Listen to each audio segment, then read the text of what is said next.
Welcome to the next unit of F360, Indiana Folklore and Folk Life. In this unit, we explore quilting groups. From traditional quilting bees and quilt club meetings to quilt exhibitions and auctions, quilting is alive and well in the Hoosier State. I've been told that it's $1 million industry for the state when one factors in all the equipment and materials, sales, workshops, and other things associated with the craft. While there are many talented male quilters in the state, quilting bees and quilting clubs remain a domain populated mostly by women.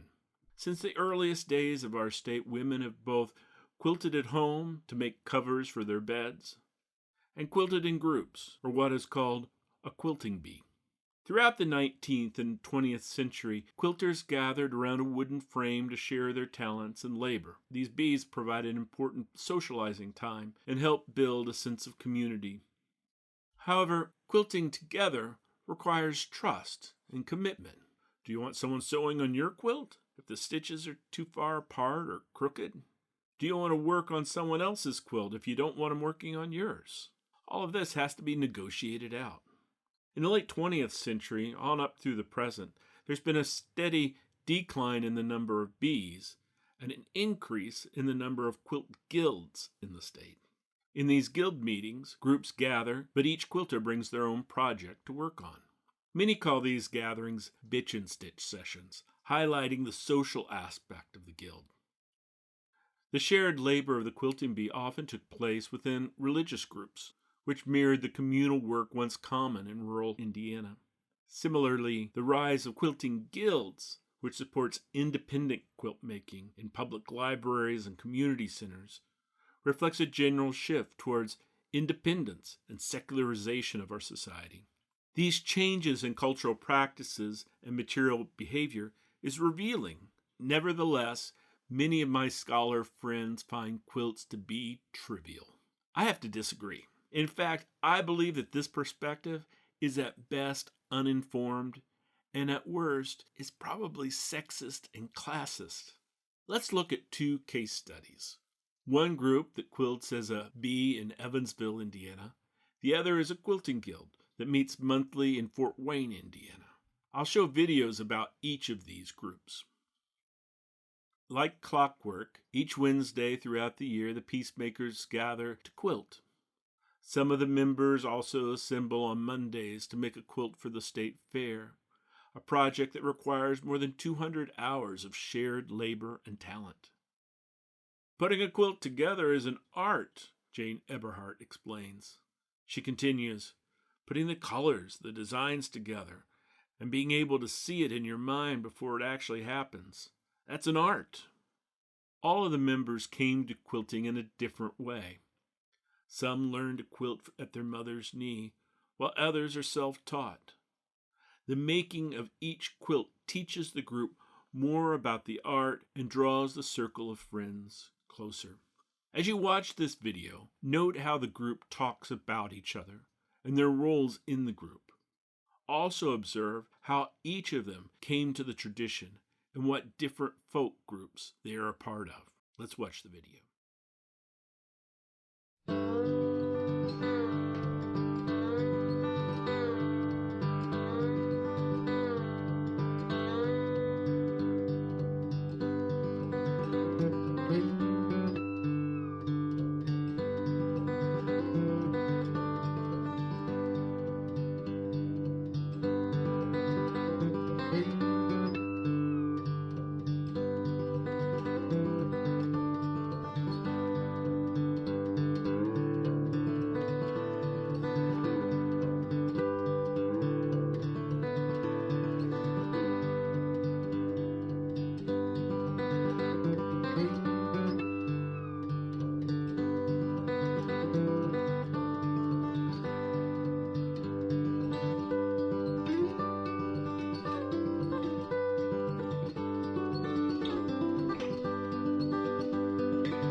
Has been together for quite a long time.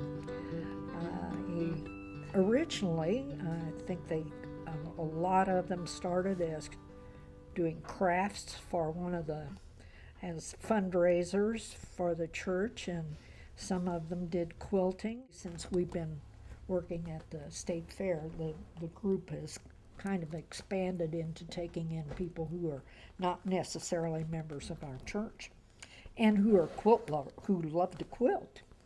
Well, my mother quilted, like everybody's mother, I guess.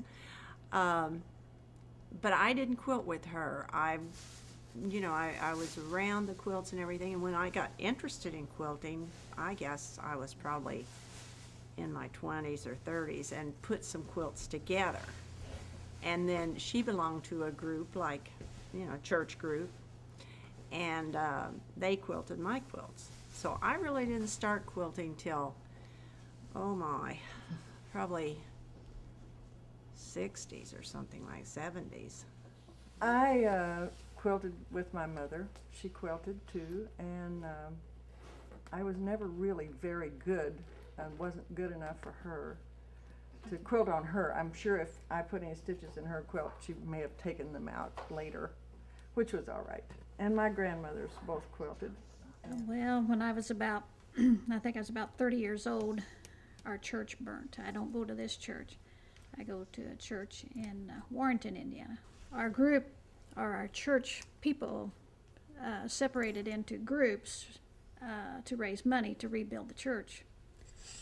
So one morning, and it was on Wednesday, I went to be with the group, and I had a choice. I could pick strawberries that morning, or I could learn to quilt. I haven't heard this. So I said, I think this would be a good time to learn to quilt. So they let me sit down and work at it, and that's how I got started, and I really loved it. Well, I must be an oddball around here. I surely am. My mother, nor my grandmother, did not quilt. But the year I was 14 and I lived in the country, could not get a job, had to be home all summer, my mother said, "You will make a quilt." And I did, and I still have it. And I did that for 3 summers. I only have 2 of those 3 quilts. But then I went to college, and I got married, I raised children, I worked, but through all this, I did occasionally do some quilting. Well, I have been quilting most of my life at my grandmother's quilt frame, and then it was in about 1982 when I visited the state fair and to the Pioneer Building, and there are all these nice crafts there, but no quilters. So I applied for the job and for this group, and we've been going ever since, and we've thoroughly enjoyed it.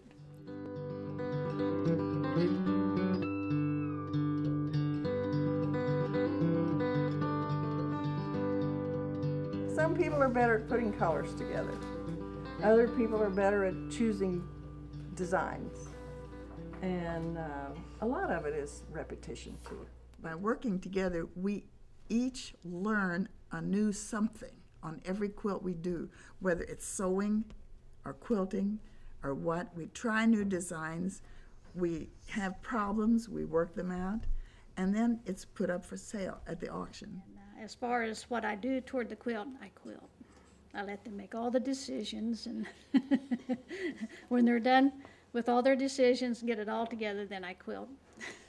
We have found out in putting these quilts together for the state fair auction that one person cuts and another person sews.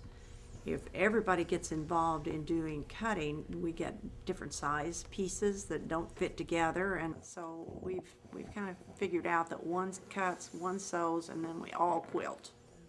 It's just another form of artistic expression, I guess you could call that, because I think quilting is an art, and putting a quilt together is an art, putting the colors together and the designs and being able to see it in your mind before it actually happens. I think the stitches are probably one of the most important things, and that's what we do. But putting together putting the colors together and finding out that maybe brown doesn't go so well or some other color doesn't go so well, so we'll trade that for something else. And there's a lot of things too. You can't just walk in and sit down and say, hey, I can do this. You may not be able to do that. There's a lot of knowledge in it that you just learn as you go along, or you can read a book and get it out, but it's better hands-on. Hands-on is better. The quilting will take in excess of 200 hours if one person did it. And so there's a lot of work in this, and then when we want to sell it, people say, well, why are quilts so expensive? Well, if you quilted for 200 hours, what is your hour worth? And what should we sell it for?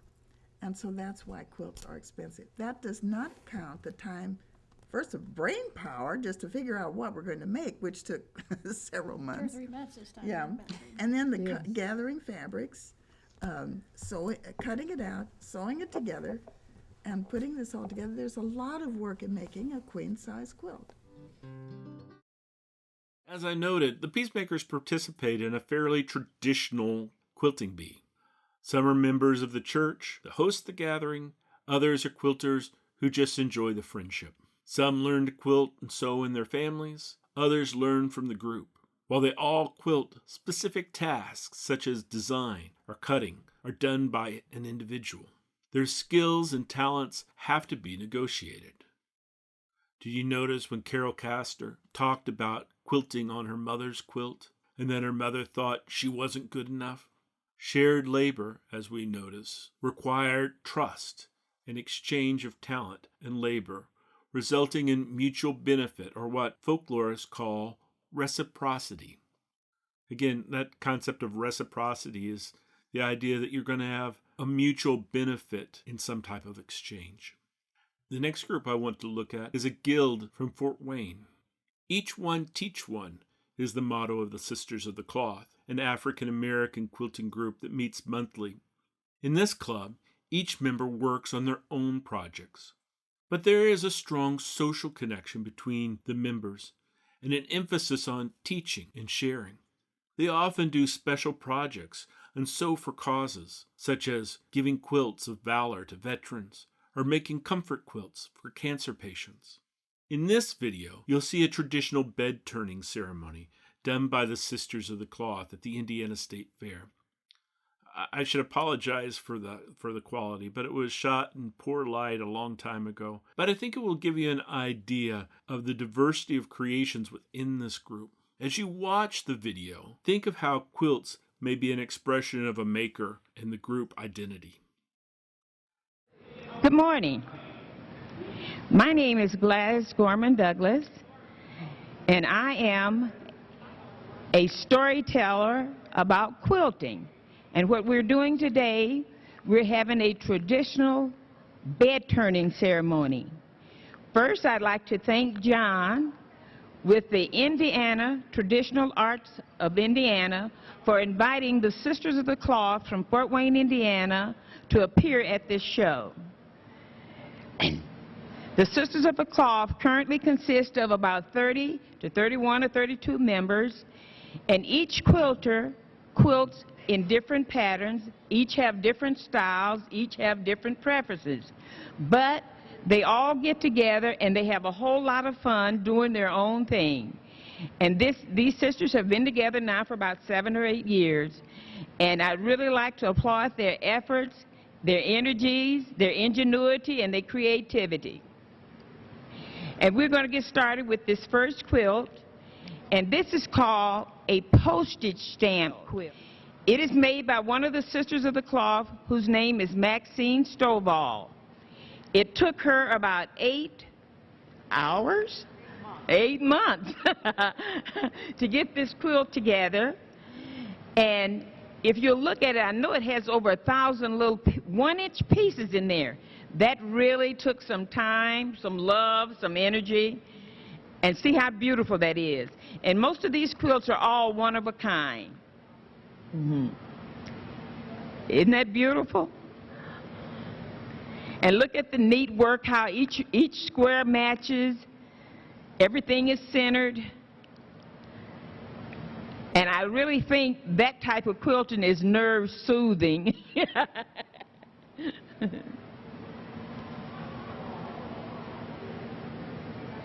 And excuse me, I should have introduced. This is Maxine Stovall on the left. She's a Sisters of the Cloth. And this is Jackie Seal on the right. She's a Sisters of the Cloth. She's one of the original founders of the Sisters of the Cloth. Okay, the second quilt is called Tulips and Log Cabin. This is by Letha Anderson. Is that right? Yeah. And this is for her sister's birthday, Katrina. And Katrina loves all kinds of purples in any shade, in any fashion, doing anything you want with a purple. So that, and this has taken her, roughly 2 or 3 months of putting on and putting down to get this done. Can you see the tulips in the log cabin? That is so beautiful. Oh.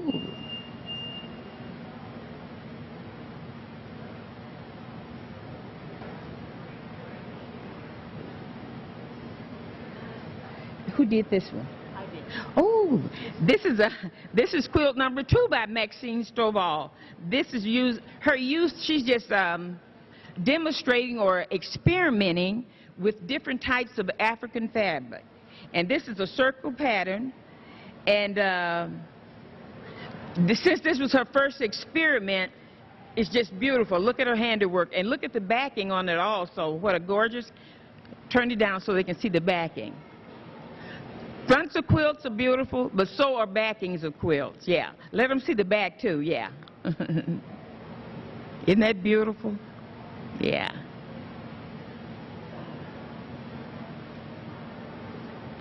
So when you're doing your quilting, you can be very creative. There's no certain thing that it has to be a certain way. Just let your creative energies flow, and some kind of way it always come out beautiful. I've seen quilts for years and years, but I've never seen 2 alike.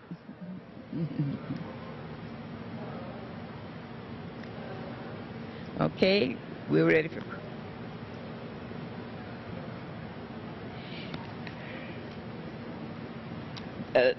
this is quilt number what? Okay. Okay. This quilt is made by Kathleen Fitcher. She's also a Sisters of the Cloth, and the name of this quilt is called Voice of Change. And this tells of the story and the history of the civil rights movement all the way from the 60s on up to President-elect Obama. And so if you look at the creativity and the different articles and things in there, and this will be on further display, I think, upstairs. You can take a closer look. But isn't that beautiful? And she also used a bunch of the Underground Railroad quilt patches in there. And each of those quilt patches told different things about the Underground Railroad. Mm-hmm.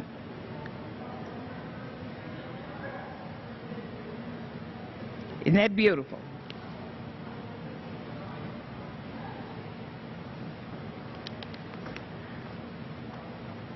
Very good.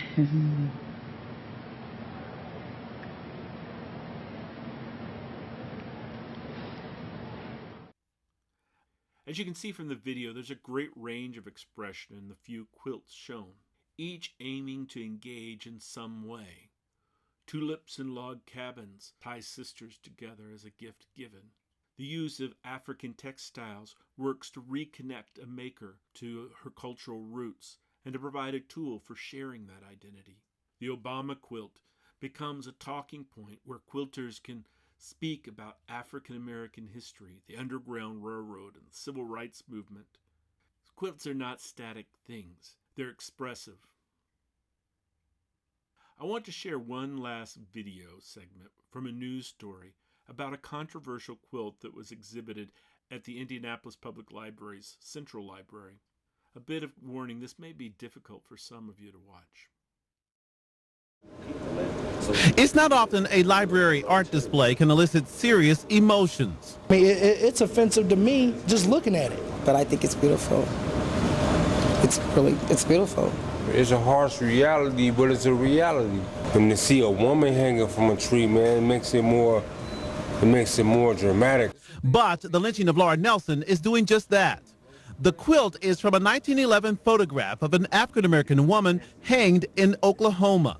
The artist hopes it can be a teaching tool. This one kind of over in the corner comes from a prom/wedding dress. The quilt's fabric comes from women around the country, but make no mistake about it, it's the subject at the center of the quilt that visitors are focused on. It's bringing more attention and more noise than what it should be bringing. Like, it's not something you hang up like this. Like, you don't hear about peonage. You don't hear about much of the other things that happen. So, hey. We have to deal with it head on. I know that it can be painful for some people. I know that some people are angry, some people cry. For onlookers, their faces say it all, like this couple who stumbled upon the quilt during a library tour. Curator Anthony Rappert has displayed controversial art before, but the quilt tops everything. Some people are disgusted with it. Others are very supportive of it and said, that it needs to be shown. Although the quiet quilt tells a loud story, I get people out here all different kinds of colors and races and creed treating me bad because of stuff like this. some can't help but speak out. Steve Jefferson, Channel 13, Eyewitness News. As you can see, quilts are not trivial. They are powerful tools for imparting beliefs, sharing perspectives, engaging in conversations, and engaging others. Moreover, material objects sometimes allow us to focus our conversations in productive ways. They allow us to speak about the unspeakable. There's another video in this unit that is listed on Canvas. It is a short TED Talk with LaShonda Crow, the creator of the Lynching Quilt Project. She talks about her program and her reason for starting it in more detail. In this lecture, we've discussed the various social aspects of quilts, the difference between bees and guilds, and how those reflect cultural changes. We talk about quilts as both individual and collective practices, and how it is an expression of identity.